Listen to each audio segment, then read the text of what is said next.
It was And I bet it. Well, on that note, I'm delighted to introduce Amber Sturtz. She has been on a business journey, and full disclosure, I'm a bit biased, she's my good friend. Amber is from Austin, Texas, and she studied a Bachelor of Arts at the University of Missouri, and then she travelled the world and she ended up in New Zealand. Now, I'm not going to, she's got lots of things to tell you, so I don't want to step on her toes, but just as a starter, she's done many things. She's worked at Bivouac, she's been a travel agent, advisor, she has been a travel tutor, and I have to say that she has got some grit. She's the most resilient person I know. You can throw anything at her, she'll tell you all about it, but she just pulls up the big gold pants and soldiers on. So, introducing Amber.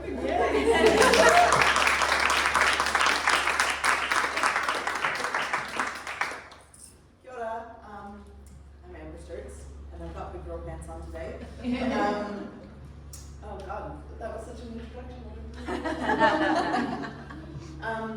Yep, so as James said, I'm from Austin, Texas, and really short story, journey of how did I get here and blah, blah, blah. So Taco Addicts is a small business in Wellington. We have a food truck, food caravan, and a wholesale side of the business, and we make tacos, and I say we make tacos for all the taco addicts in and around the Wellington region. And growing up in Austin, I grew up with tacos the way New Zealanders grew up with pies. You know?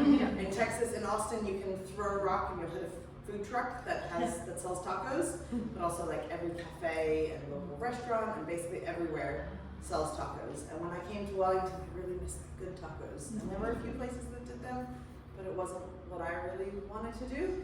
And so what I really wanted to eat, I was like, I want like a good taco. But I was a travel agent and I didn't have residency in New Zealand, and that's a journey. And then I left a couple times. I'd go traveling, and then I'd have FOMO for Wellington, and I'd come back and go back to my travel agent job and be kind of unhappy.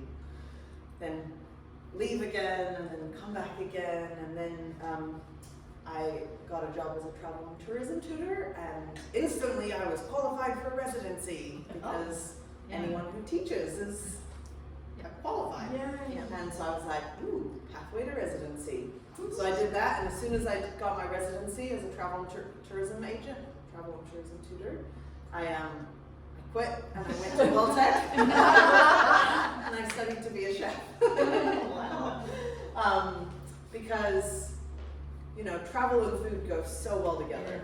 They're like intricately linked without even thinking about it. I mean, everybody travels to eat, even if you have to eat when you travel, but also everybody travels to eat because you get to someplace new and you're like, oh my God, when I'm in Italy, I'm gonna eat lots of pizza, and when I'm in China, I'm gonna eat lots of noodles, and when I'm in Thailand, I'm gonna eat lots of curries. Like, it's just, kind of what we do. But when I would travel, the bus stop was always next to the local market. So I'd be like, off the bus, and I'd be like, ooh, what's this? This is a new fruit, and I've never seen this before. And you're having like conversations with vendors about what it tastes like, and if it's sour and it's bitter, and maybe you don't speak Thai, but you're kind of like making faces to get the flavor.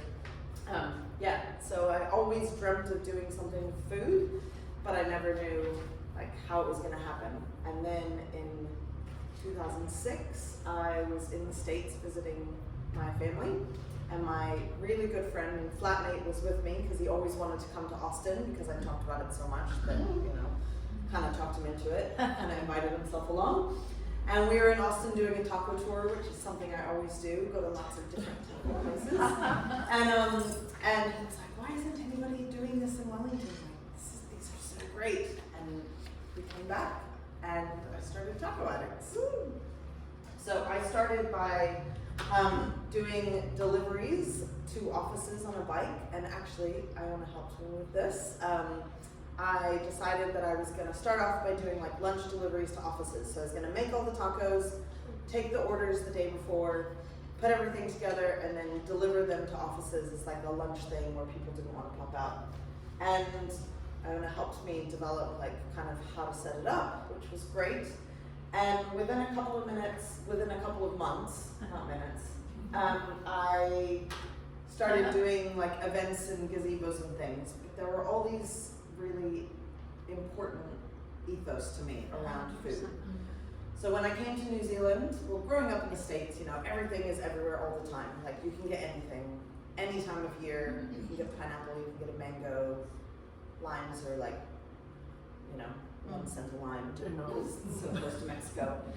But living in New Zealand, I would always, like, everything was so expensive, even in 2005 when I came here. And so I started going to the veggie market and really eating seasonally and noticing what was available and what wasn't and buying that. And so if I created a business, I wanted it to be with those values in mind because they're really important. And so one of the things about Mexican food is that it's so amazing because of all the ingredients in Mexico, but we don't have those ingredients here. So I really wanted to create a business that thought about what's available in New Zealand and make it seasonal to New Zealand, which means that sometimes you lose that authenticity. But growing up in Texas, there's like everybody thinks about Tex-Mex and how it's different, but really it's different because Mexican immigrants have moved to Texas and they created their own thing based on what's available, what they can get. And that's how food goes everywhere, right? You know, Indian immigrants move here, they create curries, they're a little bit different, but it's based on what they have available. So that's like the ethos of Taco Addicts, and we use compostable serveware, and we always have. We only use free-range meat and eggs. We recycle as much as possible, and that's always been built into the core of the business. So everything I think about, I kind of think about like, how can I do this more sustainably? How can I? So to begin with, so because it's just me and I don't have a partner or husband to pay my rent, I was like, okay, I have to pay my rent. So I was doing the deliveries and then I started doing markets and I did them from a gazebo, which is, I mean, we live in Wellington. Sandbags. And so like this photo on the left is like Cuba Dupa, the first year that I did it. It's Cuba Dupa, you know? You're like, okay, I gotta be here because there's people in the street, but, and I remember one time at Island Bay Festival, which was the first big festival we did, it was so windy that I would like, put the tortilla on the plate and then a gust of wind would come to the side. I'm like, all right, well I guess that tortilla is a loss. But I kept persisting because like I really liked what I was doing and I was having fun and I really enjoyed it and I really love sharing food. Like that's really what it's about. It's not about making $1 million. I'm never gonna make $1 million. But I really love sharing food and I really love sharing what tacos mean to me. And so I kept doing the deliveries by bike and then lots of markets and festivals, and added in like the Friday night market and in Left Bank, if you all are familiar with that one, Wellington doesn't exist anymore. But every time I did a market, this is what I had to deal with. It was like van Tetris. Nobody else could load it, because only I knew like how everything fans were to get it in. People would come along and they're like, can I help you? And I'm like, no! Please get away! It's only fits one way.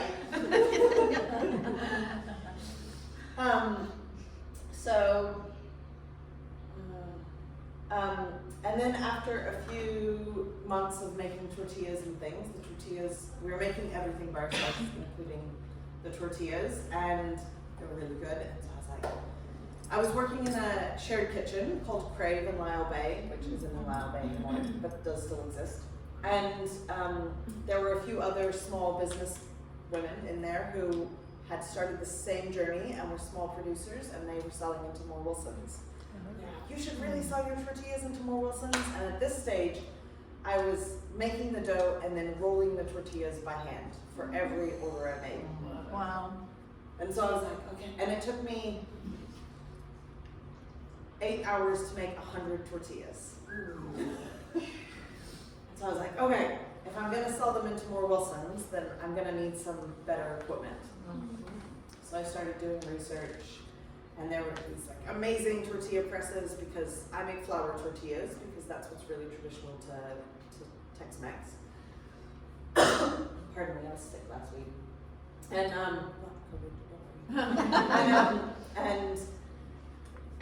and I started doing all this research, but it was like $15,000 to buy a tortilla press. I was like, well, I don't have $15,000 to import a tortilla press, and what if I import a tortilla press and then it doesn't work and nobody buys them, and I sell them into more Wilsons and people are like, yeah, whatever, I'd rather buy Farah's.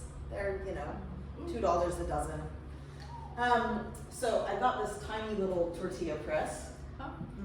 I went to more Wilsons and I pitched the product, and they were super keen, like immediately, and I think that was just perfect timing. And then from the time that I pitched until actually getting them onto the shelves, it took me 6 months because you have to do labeling and nutritional information and best before dates and get a barcode and all these things that like I kind of knew about, but I didn't really know. It's just like so much, and I thought, oh, it'll take 2 months to get it, and it took 6 months. But finally, they were on the shelves in more Wilsons, and I remember my first day making tortillas for more Wilsons. They placed the order, and I was like, okay, I can do this, and I booked the shared kitchen that I worked in, and then the organizer of the kitchen moved my booking to start at 2 p.m. I had booked to start at 8 a.m. and I had to make 20 and 20 packs of flour and wholemeal tortillas. And at 10 p.m. I was still making tortillas because this tiny little press that doesn't have any temperature control that I had imported would like cool down, and then I had to wait for it to, and I finished at midnight, and I went home and I cried. I can't believe I'm committed to doing this. I called my mom the next morning and I was like, I don't know. And then I just want to spend the money and buy the big press. And she's like, but what if they don't sell? And I was like, they're gonna sell. So instead of buying the big press, I bought 2 more little presses because I was like, all right, well, they were only like $50 each. So I like went online, bought them the next day. It was a guy in Monterrey, Mexico, making them. Shipped them to my mom, who shipped them to me, and I had them like 2 weeks later. So I only had to do 1 more tortilla press run with the 1 press, where I cried. And then for 2 years, I'd use these 3 tiny little presses every week making, and the orders at Wellington got bigger and more consistent, and the product was a success, and people loved them. And sometimes we did tastings at more Wilsons.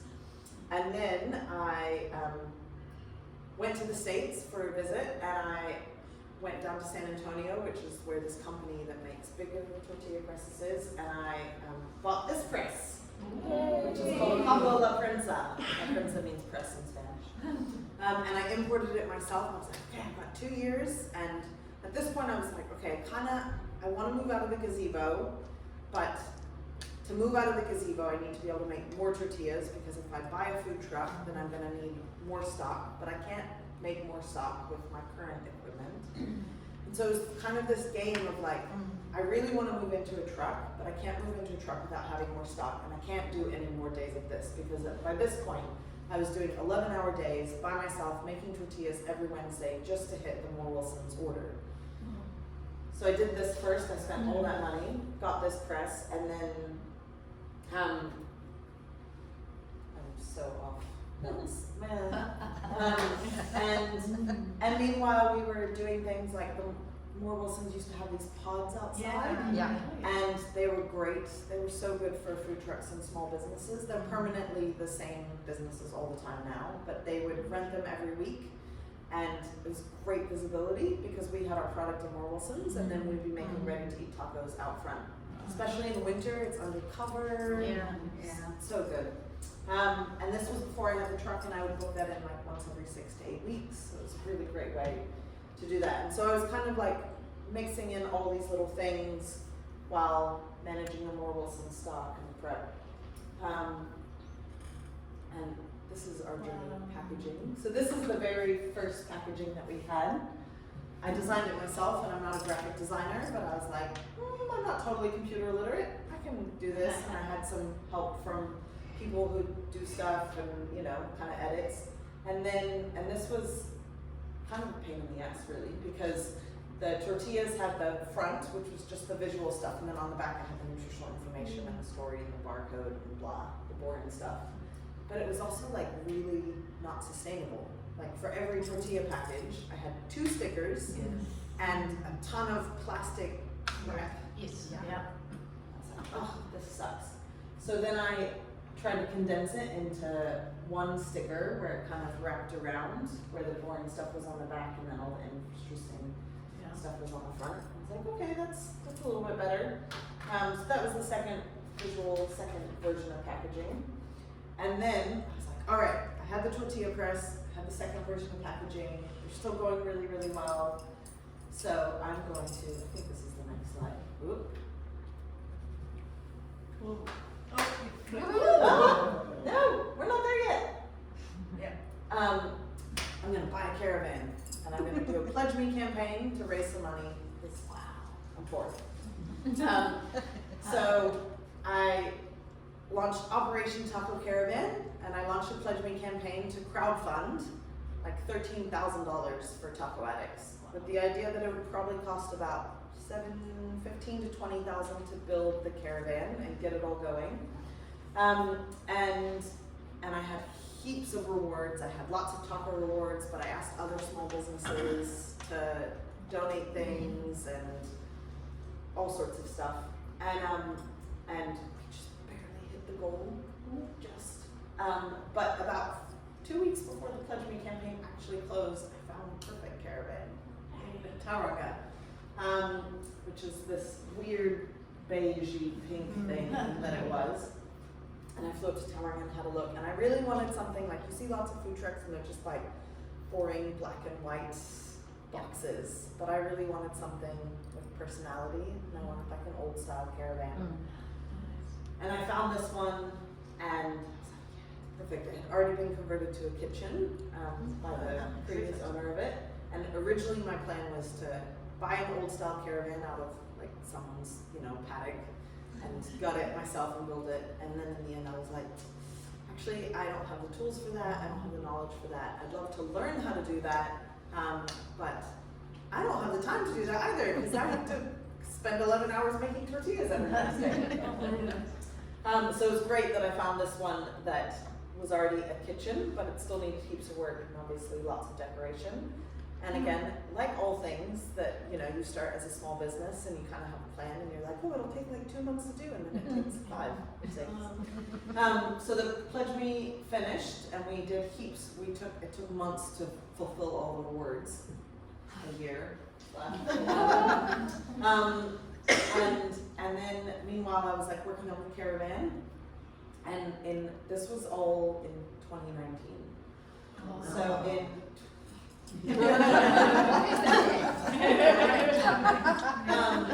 so 2019, I bought the caravan.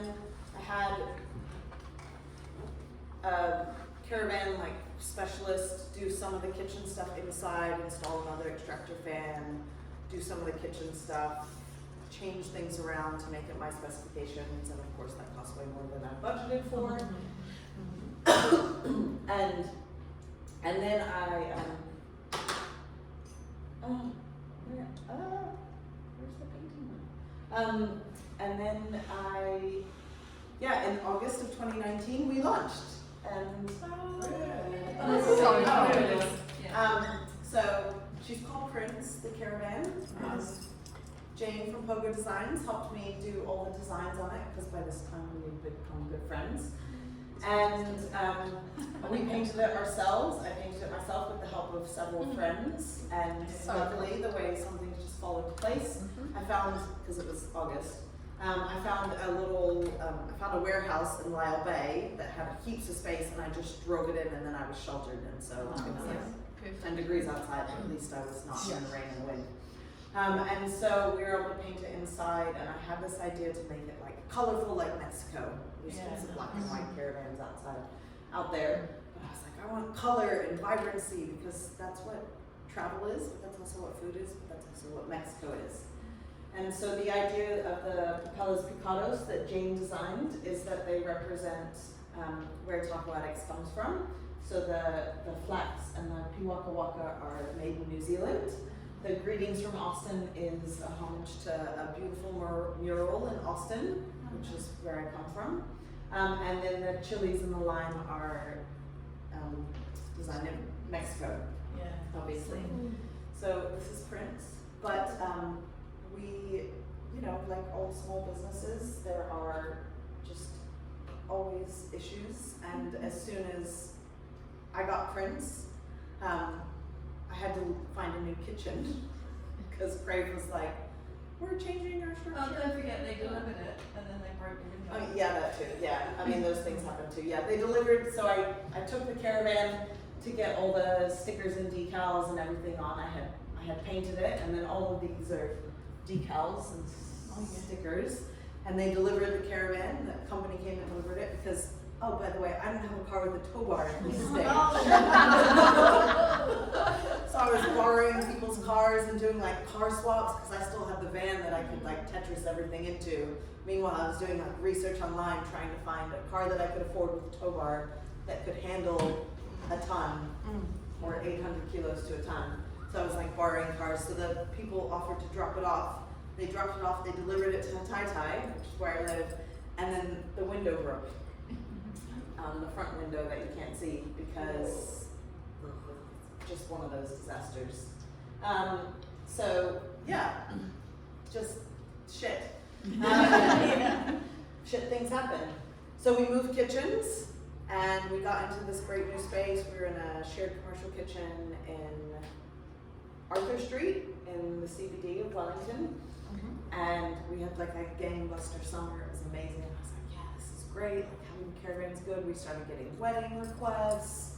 We were doing heaps of events. We were getting asked to lots of things because with the gazebo we really couldn't and we didn't have the visibility. But this is like driving advertising, Every time I drive around it's a giant advertisement, which was great. And then I'm gonna talk about the C word. My cats. COVID happened, and Cuba Dupa was the first event that we had canceled, and that was a real shame. But actually, it pissed down raining that whole weekend, and I remember sitting inside my house going, "Thank God Cuba Dupa was canceled because this weather is atrocious." But everything else we had, things just got canceled.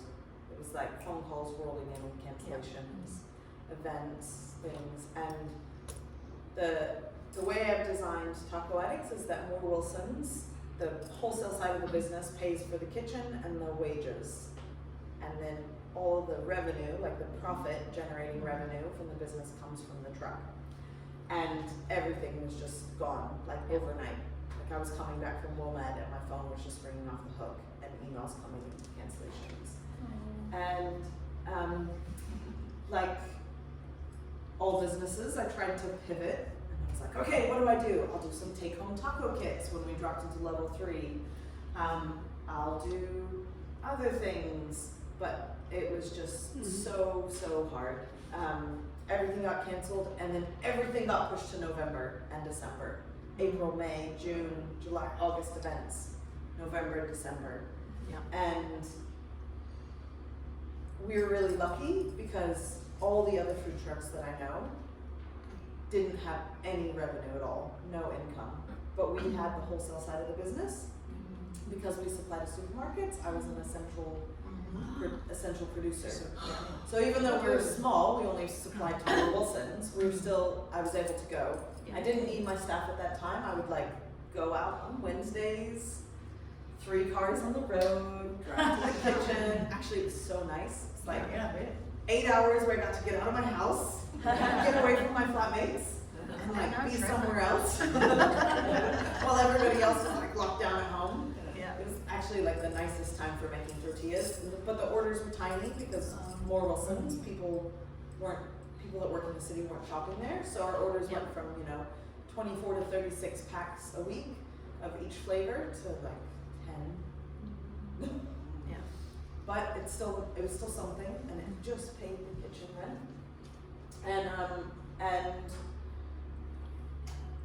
then with all of that and all the push of everything being pushed into November and December, came like really intense stress, and I burnt out, and I burnt out hard, and I got really, really sick, like physically unwell. And I've never been physically unwell like that.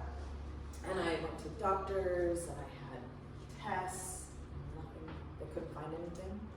And I spent a year getting tests. And meanwhile, I'm trying to do everything else. And people rode on the truck. I was driving to get the caravan, the chassis painted and sanded once. And I was driving along the motorway. It was a really windy day. I was gonna meet Jane for lunch after I dropped the caravan in Porterura.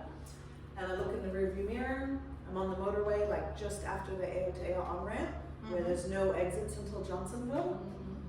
And the seal of the window is flapping in the wind. The window has been like, it was a plex. This is the window that broke that all those years ago. Yeah.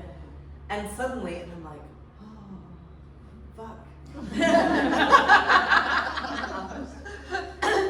I'm on the motorway. I've taken everything out of prints because the chassis is about to be sanded and blasted and things, and dust gets everywhere when they do it. So I took everything out. Usually I have like tools and duct tape and masking tape and electrical tape and bungee cords and everything you can imagine. Nothing. I don't have anything. And I pull over on the side of the motorway, and within like 30 seconds, the window just falls out. Right, so it's like blowing 90-kilometer gusts. I'm on the side of the motorway with the trailer. I can't unhook the trailer, because if I unhook the trailer, it's gonna end up like over there. Right, I don't even know what to do. Like, so I called AA, because I have AA, and they were like, oh, we don't cover your caravan. Yeah, you have to get a special extension What's on the your point of membership. I mean, I have a business policy. What's the point of? Yeah. I called Jane. I think I'm gonna be late for lunch. And then I called one of my part-time staff members, who's also a very good friend, and I'm like, "Can you go to Bunnings, buy some duct tape, and come and meet me on the motorway?" And he's like, "What?" I'm like, "Yeah, the window has fallen out." He's like, "Huh?" I'm like, "Our window. Luckily it's plexiglass, so it didn't break. Obviously can't drive anywhere, because if you drive anywhere with no window, then it's just like the pressure's going to blow all the other. And there's no exits. Like, who designed this motorway?" That little stopping bay in there. Thank God they have stopping bay. At some point, one of the they have cameras. Yeah. So if you're there for more than 5 minutes, they'll come and check on you. So this guy drives up and he's like, "Are you okay?" And I'm like, "Not really." He's like, "Do you have any duct tape?" He's like, "No, I keep telling them that we should have duct tape on board, but we don't."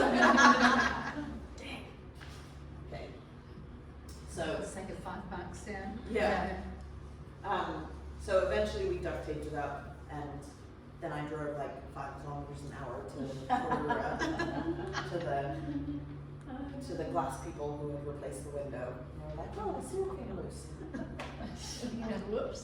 Oh shit. Like, I think I called him while I was there as well and was like, what am I meant to do? Yeah. And this was while I was feeling burnt out. So these things just kept, everything just kept building on each other. And my burnout led to me being sick, which then led to me ending up really, really depressed. And it was a really, really hard couple of years, but because I don't have a partner, husband, or any other income, I just had to keep going. And so one of the things that lockdown taught me was that the supermarkets are always going to be busy because the food truck might not be, and we didn't know at that point. Like when lockdown first started, I had no idea what was going to happen. Are we going to have disposable income? Is the economy going to recover? Are we going to be here for months? Are events going to come back? So I was like, all right, I need to grow the wholesale side of the business that is working really, really well. The products sell, I need to get them into more places, and I need to do proper, like, good packaging. So then I spent the next 9 months, because everything takes forever, doing a rebrand of packaging and launching 2 new salsas. And so now we have a range of 3 salsas. Salsa Roja was the original one, it's the one, the blue. And that one we've had in the supermarkets with the tortillas for almost 6 years now. And then I launched a salsa verde, which is a tomatillo-based salsa, and then a roast garlic and chipotle salsa, which is kind of like a medium with smoked chilies and we roast the garlic, and it's really yummy and delicious. And I also wanted to make the packaging more sustainable because the sticky thing was really driving me crazy, and I really wanted to, like, we have to put the tortillas in plastic bags because we gas flush them to make the shelf life longer. Food science, blah blah blah. But every time you can kind of get soft plastic recycling now, but if you have a sticker on it, you can't. And if you print plastic bags, you have to print like 50,000 at a time to make it economical. And that's like 5 years of stock based on my current sales. Fuck that. Because then by the time I get to like 20,000 plastic bags remaining, compostable bags will be a normal thing. And then I'll be the only idiot who is still trying to run out my 20,000 plastic bags that are printed, when really I was the first one trying to be like more sustainable.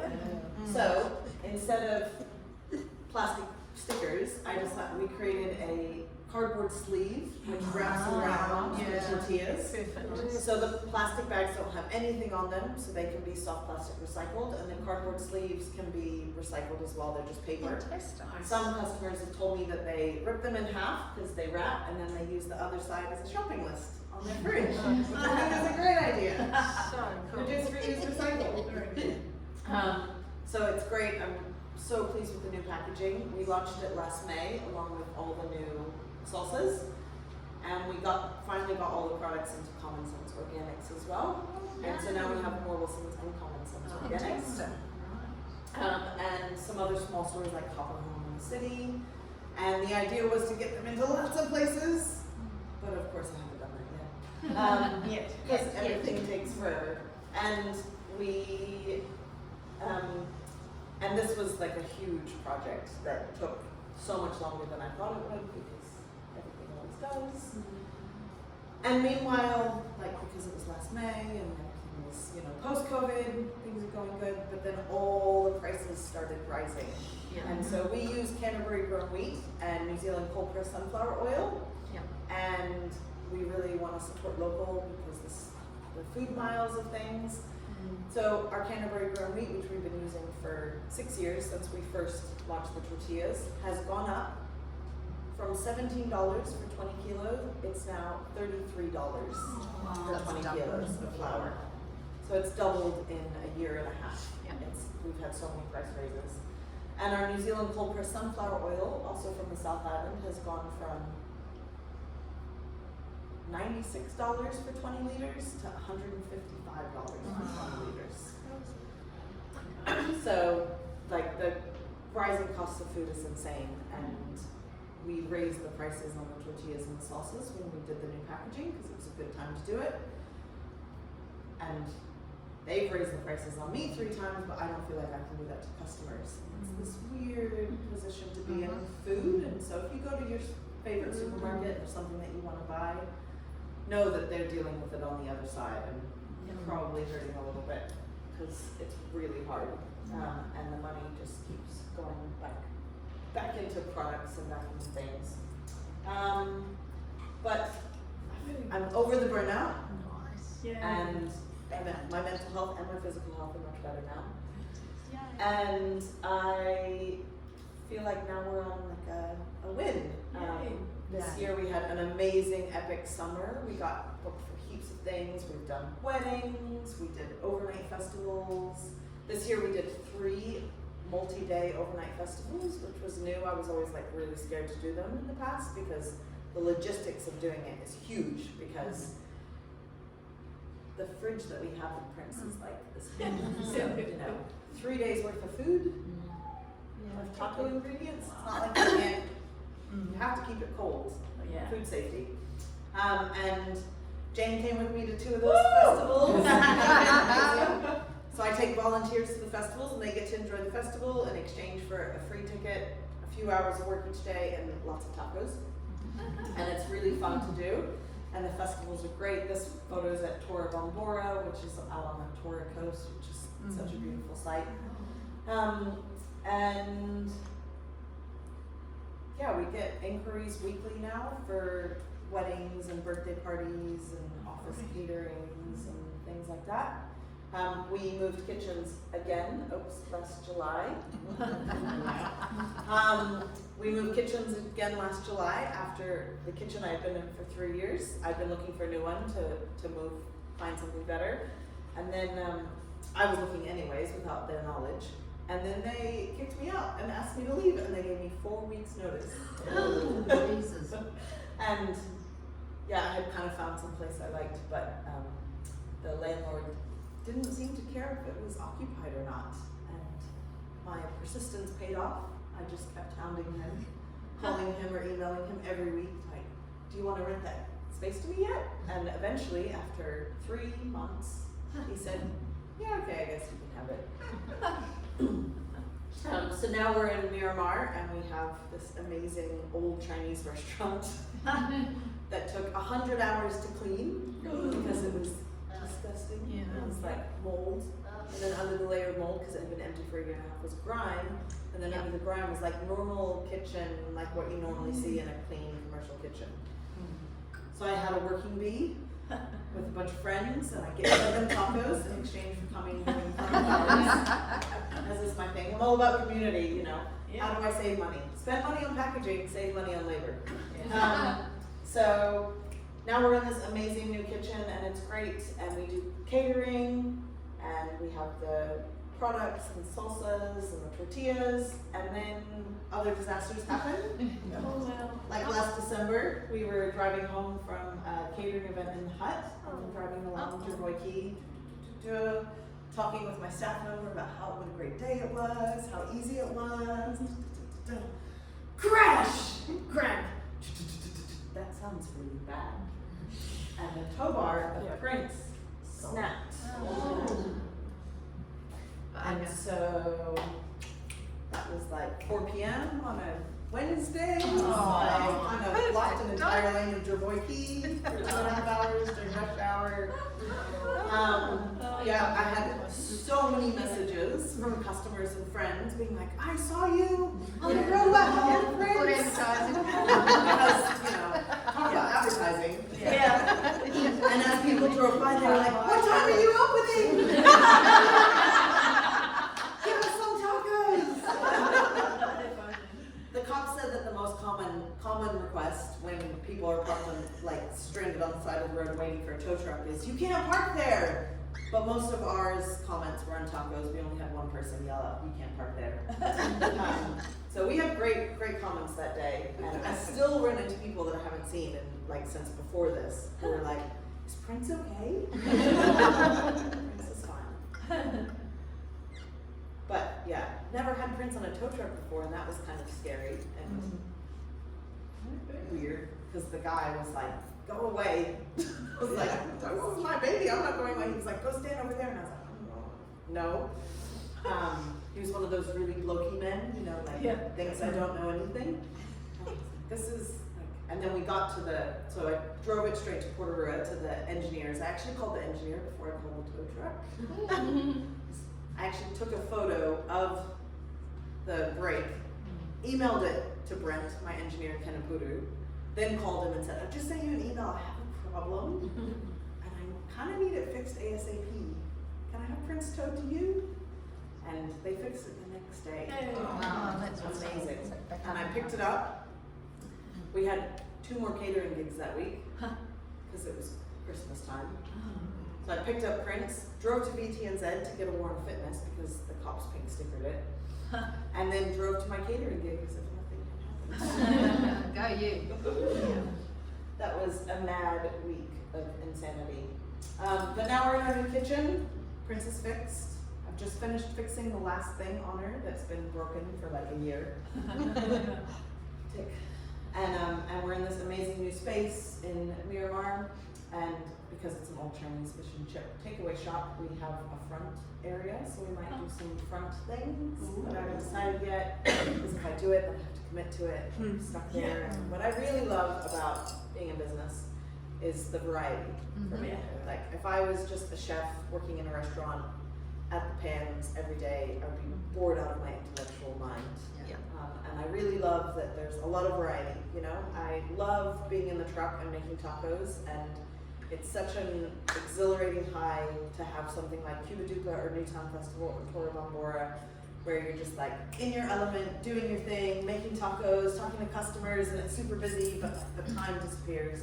But then I love that on Monday, I'm sort of dead, but also like I can just do my emails and catch up on admin and send 0 invoices, and that there's variety, you know, and I think that's probably relatable for everyone here.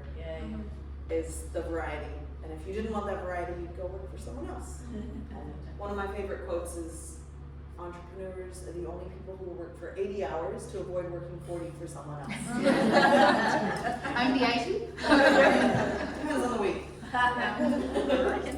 So, I think that's the end. And Jane and I know each other through Wellington Bachata, which is a community samba band, and this is at Cuba Dupa, where I closed the caravan for an hour and a half so I could go and perform with Wellington Bachata.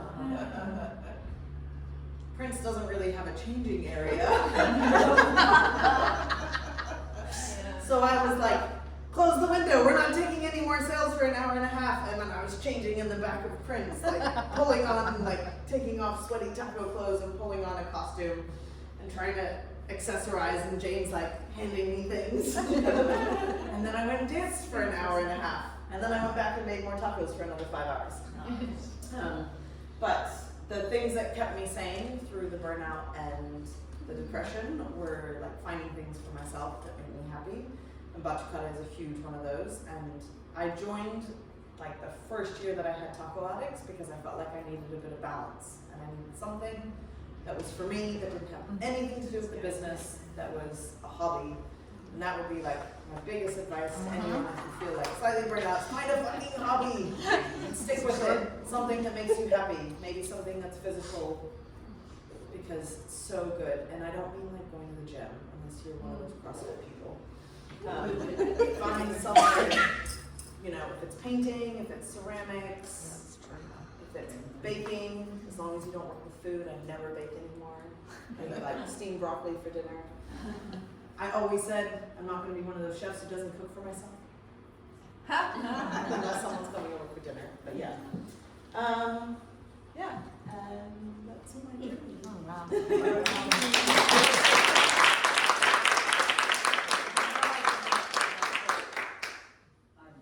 Are these samples under a check?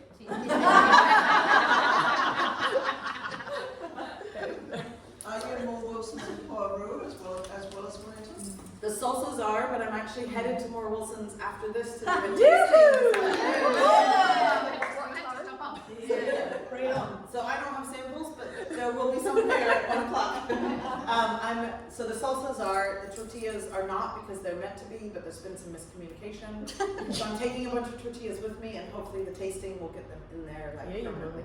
Nice. Regularly. And so where do we buy them? And do you sell them online, or do we need to go to the stores as big as you? We also sell them online, yes. Yeah. So we do have an online shop as well. Cool. I'll link them in the Facebook group. Yeah. So yeah, you can order online, but there's obviously shipping. Unless you're in town, you can always do a pickup from headquarters in Strathmore, but y'all are probably mostly based. Strathmore, Miramar, they're the same, aren't they? We're right by the airport. Can you buy from the shop in Miramar /Strathmore?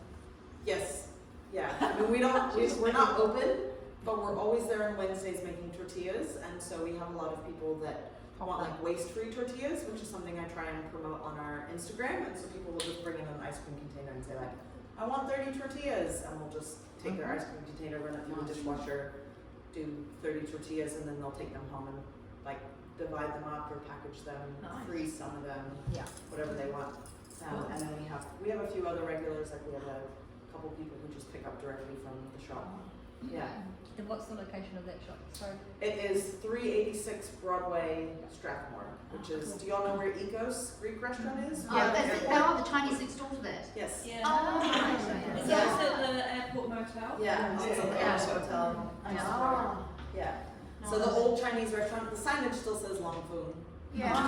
We're like Long Foon Taco Addicts. Because one of the conditions of getting this kitchen was that the landlord basically doesn't have to do anything. Yeah. But I don't trust his roof, so I'm not climbing up there to take down that sign. It's been there a long time. Yeah, and it's been closed for a long time. But it's great, and my hope is to do, because we also have the restaurant side of it, is to do like pop-ups and community events. I cook for Seeds to Feeds, which is a big community event that has does planting and gardening and then harvest festivals. Wow. And so I really want to do a Seeds to Feeds event next summer Yeah. at the location. So, yeah. Who do you have to help you? I have 4 part-time staff now. So I hired, I had one before COVID, and they were, and then they went back to the Netherlands, and then I hired someone else, and she's been with me for almost 3 years now. Wow. So she works for me part-time making tortillas on Wednesdays and taco prep, whatever. And then she works at Floriditas part-time on Friday, Saturday, Sunday. And then I have another part-timer who I hired almost 2 years ago, who had no kitchen experience whatsoever, but just had this great attitude, and I just had a really good feeling about her. And I mean, honestly, no one in New Zealand knows how to make flour tortillas the way we make them anyway, so anybody I hired I would have had to train. So I trained her up, and she's amazing. Wow. The best staff in the world. And so she's been with me almost 2 years. So one of the things that I was working towards in 2021 was to remove me from tortilla production on Wednesdays, because the only way that I could get my sanity back was to step away from that. And the only way we could grow it was if it was not just me making them. So I trained them to make them, and so they now make them without me on Wednesdays. Last year I went on holiday to the States and saw my mom for the first time in 4 years, and they made tortillas and did the deliveries and everything without me. That is amazing. Yeah. Have you ever thought about or tried gluten-free tortillas? Well, we make them for the truck. We make corn tortillas for the truck, Right. but we don't do them commercially because there's other brands on the market. The best corn tortilla company in New Zealand is called Hands Down Tortillas. They're based in Hawke's Bay, and they're using New Zealand grown corn, New Zealand grown maize, nixtamalizing it themselves, grinding it, and then making corn tortillas. Sorry, what was They're that brand again? amazing. Hands Down Tortillas. Oh, thank you. And they're Common Sense Organics and more Wilsons as well. And they're way better than the Tio Pablo ones if you're gluten free. And they are terrible. The Tio Pablo ones are too. Yeah, they They're are. like They're cardboard. Greek.